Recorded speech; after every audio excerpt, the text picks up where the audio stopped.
Welcome to Illuminati Silver. We tell you the truth about silver.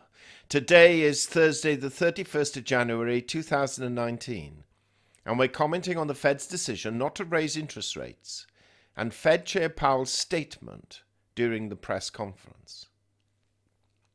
While we deliberately waited until today to comment on the Fed's decision yesterday not to raise rates and to provide us with an indication of their future strategy.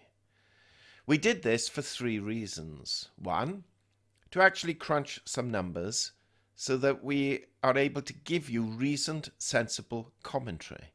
Two, to prevent a knee-jerk reaction based on superficial reasoning, as many have done and could not wait to express themselves either in newspapers, blogs, or on YouTube. And three, so that we could see how amateurish and or biased some of the talking heads are who have given such commentary. Yes, they were out there in force. Headlines: the Fed has changed policy, we knew it would. The Fed is running scared. Trump controls the Fed. Fed caves into the stock market. The dollar is going to collapse. Gold is going through the roof. QE is back with a vengeance. Blah, blah, blah, blah, blah. And some of our favorites did just this. But they shall remain nameless, for you know who they are. Now, we are producing this video for all of our listeners, because whether you are a paying member or not, we want you to benefit from this, and hopefully so that you can understand our reasoning behind what we say. In future, however, our free videos will be less comprehensive. Accurate, yes. Useful, most certainly. But less detailed, while our Inner Sanctum videos will be more substantive. After all, those members are paying for the information, and we, quite rightly, have a duty to provide excellent value for money. That said, let's now discuss what is really happening. And you are hearing it from people who have sat at the discussions with central banks in the past, and not just shouted from the sidelines outside, and who understand their motivations and interests and pressure points. So tighten up, here goes. It's going to be a long one. The Fed was established in 1913, and we shall take a brief look at its current mandate. This is an instruction from Congress providing the Fed with its objectives and goals. There are three. One, to obtain maximum sustainable employment. Two, to achieve stable prices, oblique inflation. And three, to reach and maintain moderate long-term interest rates, the former two being the key ones. In achieving the above, legislators believe that the Fed will succeed in promoting a strong U.S. economy. In addition, the Fed can only achieve this via control of monetary policy, of which the official definition is, quote, monetary policy is the process by which the monetary authority of a country, typically the central bank or currency board, controls either the cost of very short-term borrowing or the monetary base, often targeting an inflation rate or interest rate to ensure price stability and general trust in the currency, unquote. There are just three tools by which it can do this. One, via open market operations, the buying and selling of government securities to the open market, thereby achieving the most favourable price, and provides it with great flexibility, which is why this is often the favourite tool. Two, the discount rate. This is the interest rate charged by federal banks to depository institutions on short-term loans. And three, reserve requirements. These are the portions of deposits that banks must maintain either in their vaults or on deposit at a Federal Reserve Bank. Now, The announcement on interest rates are made and decided upon by the FOMC, the Federal Open Market Committee. It meets 8 times a year in Washington, D.C. At each meeting, the committee discusses the outlook for the US economy and monetary policy options. The voting members of the FOMC consist of the 7 members of the Board of Governors, the President of the Federal Reserve Bank of New York, and presidents of 4 other reserve banks who serve on a 1-year rotating basis. All Reserve Bank presidents participate in FOMC policy discussions whether or not they are voting members. The chairman of the Board of Governors chairs the FOMC meeting. As already mentioned, the FOMC typically meets 8 times a year in Washington, D.C., though by law it only has to meet 4 times a year, but they have met 8 times a year since 1981. At each meeting, the committee discusses the outlook for the US economy and monetary policy options. By tradition, the chairman of the FOMC is also the chair of the Board of Governors, and the current chair is Jerome Hayden Powell, who happens to be 66 years old next Monday, by the way. For clarity, the 7 members of the Board of Governors of the Federal Reserve System are nominated by the President and confirmed by the Senate. The Fed Chair is appointed for a 4-year period, which of course can then be renewed. Members of the Board of Governors serve 14-year terms running on a staggered basis. This ensures a degree of continuity as well as maintaining their independence from political influences and threats. Now, since 1979, the Fed chairs have been Paul Volcker, Alan Greenspan, Ben Bernanke, Janet Yellen, and since the 5th of Feb 2018, Jerome Powell. Now, this following statement is laid down in statute and is never ever published or commented on by the conspiracy theorists. And we quote, "No member of the Board of Governors of the Federal Reserve System shall be an officer or director of any bank, banking institution, trust company, or Federal Reserve Bank, or hold stock in any bank, banking institution, or trust company, and before entering upon his duties as a member of the Board of Governors of the Federal Reserve System, he shall certify under oath that he has complied with this requirement, and such certification shall be filed with the Secretary of the Board." Unquote. It should also be noted that while the President appoints the Fed's Board of Governors, including the Chairman, the central bank, quotes, "derives its authority from Congress, which created the system in 1913 with the enactment of the Federal Reserve Act," unquote. At least according to the Fed's website, that is. If this is the case, the thought that people believe Powell is frightened of being fired by Trump is ludicrous. And the worst that President Trump can do is not renominate him after his 4-year term. But he would then still remain a governor. So, now we have put all of this into context. In summary, the Fed obtains its power from Congress, is nominated by the President, and confirmed by the Senate, have 3 main monetary goals to achieve, and essentially have 3 main monetary tools to achieve those goals. It has no control or responsibility over whether the government cuts or raises taxes. It has no control or responsibility for the level of the stock market. And it has no control or responsibility for government spending.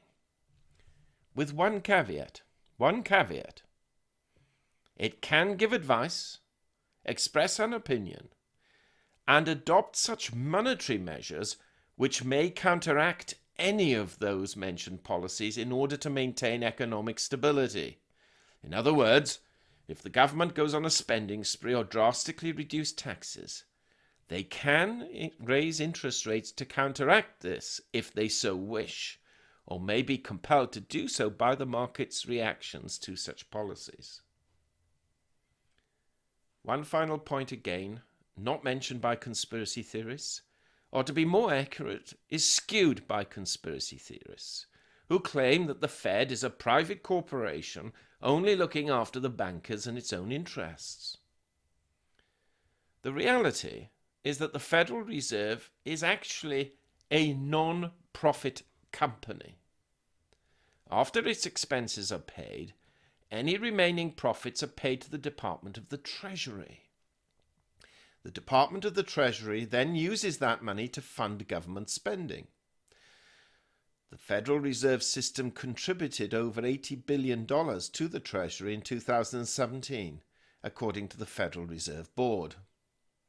So, the Federal Reserve not only helps to make and implement policies via funding mechanisms and payment systems, it also serves as the government's bank and generates a portion of the revenue used to fund the country's activities. So now let's take a look at yesterday, having put the Fed into perspective and hopefully extinguished some of the inaccurate rumours that prevail about it. We're not necessarily saying it's a wonderful organisation, having said that. The FOMC voted unanimously not to raise interest rates and to hold its policy rate in a range of between 2.25% and 2.5%. The central bank said it, quote, will be patient as it determines what future adjustments to the target range for the federal funds rate may be appropriate, unquote. Officials also issued a statement addressing the balance sheet, saying they expect to operate with, quote, an ample supply, unquote, of bank reserves. During the press conference, Jerome Powell stated, quote, the case for raising rates has weakened somewhat. I would want to see a need for further rate increases, adding that inflation will be key and that the funds rate is, quote, in the committee's range of its neutral rate estimate, unquote, a key measure for the Fed. Also causing concern for the Fed are geopolitical issues, like the ongoing Brexit negotiations and an economic slowdown in China. After his speech, Powell was asked a range of questions by various financial and media institutions. From both his speech and the answering of questions, we deduce the following. The Fed originally wanted to normalize interest rates and reduce its balance sheet as quickly as possible, while the economic situation would allow this to happen. In other words, to get rates up to around 3 to 3.5% and eradicate its $3.5 trillion balance sheet debt. Now, we have said repeatedly we could see them just about reaching 3% if they were lucky, and we're never convinced it could eradicate the debt. Having said that, the jobs picture was looking good. GDP was well above 3%, the US dollar was strong, and the stock markets were rising, albeit too fast. So this looked like a possibility, or was certainly worth aiming for. Then we began to see a number of, quote, conflicting currents, unquote, to use Powell's own words. Trump's trade conflict with China in particular was harming US industry short term. China and Western Europe have been announcing and warning of lower growth figures. The US government shutdown will reduce US first quarter GDP, which would be sustained if there is another announced in a couple of weeks. And corporate earnings, whilst variable, have had a few notable disappointments. In addition, car sales have been poor, and geopolitical tensions once thought resolved are slowly resurrecting. For example, North Korea, ISIS, and Syria. So all in all, one can see why the Fed has changed its view with regards to interest rates and balance sheet runoff. In fairness, the Fed has said all along that whilst the equivalence of quantitative tightening was its aim, it would always be data dependent, and we believe its current actions are indeed adhering to this policy. For some of the talking heads to condemn the Fed for changing its direction, or at least stalling its momentum, it's very unfair, as those same talking heads were criticizing it for maintaining its previous position. They seem to want it always. Let's once again not forget, the Fed's aim is to obtain maximum sustainable employment and achieve stable prices. And whilst we can all debate the true rate of inflation, we can certainly accept we are not witnessing the levels of hyperinflation experienced in Argentina, and most certainly unlike that experienced in Venezuela. To reinforce our assessment, let's just briefly listen to some of Jerome Powell's own words, and we have put together the essential ones for your listening. My colleagues and I have one overarching goal: to sustain the economic expansion with a strong job market and stable prices for the benefit of the American people. The U.S. economy is in a good place, and we will continue to use our monetary policy tools to help keep it there.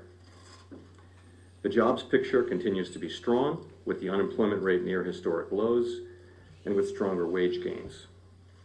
Inflation remains near our 2% goal. We continue to expect that the American economy will grow at a solid pace in 2019, although likely slower than the very strong pace of 2018. We believe that our current policy stance is appropriate at this time. Despite this positive outlook, over the past few months, we have seen some cross-currents and conflicting signals about the outlook. Growth has slowed in some major foreign economies, particularly China and Europe. There is elevated uncertainty around several unresolved government policy issues, including Brexit, ongoing trade negotiations, and the effects from the partial government shutdown in the United States. Financial conditions tightened considerably late in 2018 and remain less supportive of growth than they were earlier in 2018. And while most of the incoming domestic economic data have been solid, some surveys of business and consumer sentiment have moved lower, giving reason for caution. We always emphasize that our policies are data dependent. In other words, as economic conditions and the outlook evolve, we take that new information into account in setting our policies.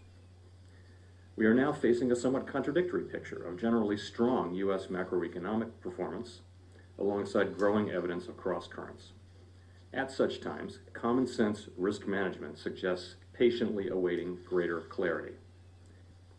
We therefore said that we would be paying close attention to global economic and financial developments and assessing their implications for the economic outlook. Today, the FOMC decided that the cumulative effects of those developments over the last several months warrant a patient wait-and-see approach regarding future policy changes. In particular, our statement today says, in light of global economic and financial developments and muted inflation pressures, the committee will be patient as it determines what future adjustments to the target range for the federal funds rate may be appropriate. In light of these estimates and the substantial progress we've made in reducing reserves, the committee is now evaluating the appropriate timing for the end of balance sheet runoff. This decision will likely be part of a plan for gradually reaching our ultimate balance sheet goals while minimizing risks to achieving our dual mandate objectives and avoiding unnecessary market disruption. We will be finalizing these plans at coming meetings. While the federal funds rate would remain our active tool of policy in a wide range of scenarios, we recognize that the economy could again present conditions in which federal funds rate policy is not sufficient. In those cases, the FOMC would be prepared to use its full range of tools, including balance sheet policy. So, frankly, whilst we must all accept that policymakers cannot answer every hypothetical situation or give away all of its secrets, we, having listened to his comments and answering questions and reading accompanying literature, actually believe that the Fed is being as transparent as it practically can. It's going to be accommodative insofar as the data suggests. Powell has also left wriggle room to raise rates or increase his balance sheet runoff should the economic data be surprisingly more positive than envisaged, though we can all hear quite clearly that certainly for a number of months ahead, we are more likely to see more of an accommodative stance as opposed to a tightening one. Shortly after the announcement and comments, we saw a dramatic rise in stock markets, with the Dow closing eventually up 434 points at 25,014, the Nasdaq up 154 points at 7,183, and the S&P 500 up 41 points at 2,681. Asian markets have generally opened and closed in positive territory, and European markets are mixed, with no substantial moves in either direction.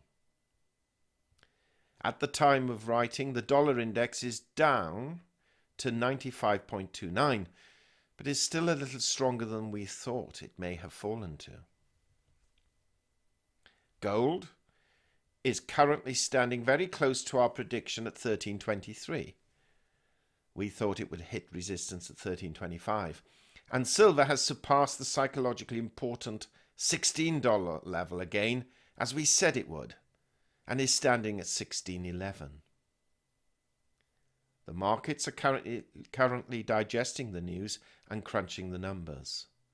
Gold and silver are on a positive trajectory, and technical analysts quote that a move above 1328 will rapidly move gold up to 1337, which represents the June 14th top. And silver markets now, having surpassed 16, could indeed have a relatively clear run up to or near 1650 level, though this may take a few days. That said, there is some caution to be expressed, namely, China and the US are completing their two-day trade negotiations today, and if the news is positive, we may see the dollar strengthen and a reversal in gold and silver prices. Equally, if there is no positive news, then the opposite may indeed occur.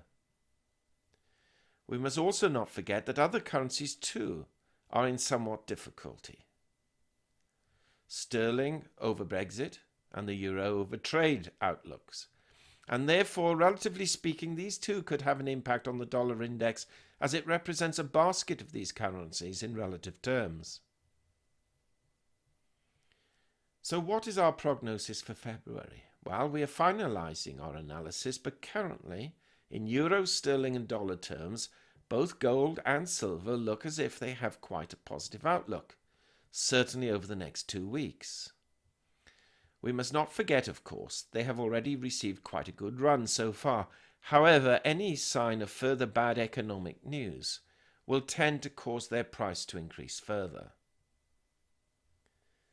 We have also spoken with a number of investment banks, and whilst they are regarding yesterday's Fed statement in a positive light, and markets have responded accordingly, they are apprehensive about the trade talks, Trump's continuing shutdown threats, and even more importantly, more poor economic earnings figures coming from major companies, and today's announcement that Italy is now formally in recession. Many are holding their breath to see if stock markets can hold this gain or will reverse gear in coming days and continue its descent further. Our weekend update will further elaborate on our predictions for gold and silver and hopefully encapsulate what has actually happened this week, and we will have the benefit of the jobs report and other data being announced tomorrow. We hope you have found this video interesting and informative, and if so, please give it a thumbs up and share it on social media. Please ensure that you have subscribed to our channel and press the bell sign so that you are notified of any future videos. Also, kindly visit our website at illuminatisilver.com, and if you haven't already done so, please subscribe either as a free or paying member for regular email updates and offers. Disclaimer: Illuminati Silver owners come from a background of banking, international wealth management and economics. Having now retired from these worlds, we are not qualified to give investment advice. Therefore, this and other productions must not be deemed to be giving such advice and merely represent the personal views of its owners.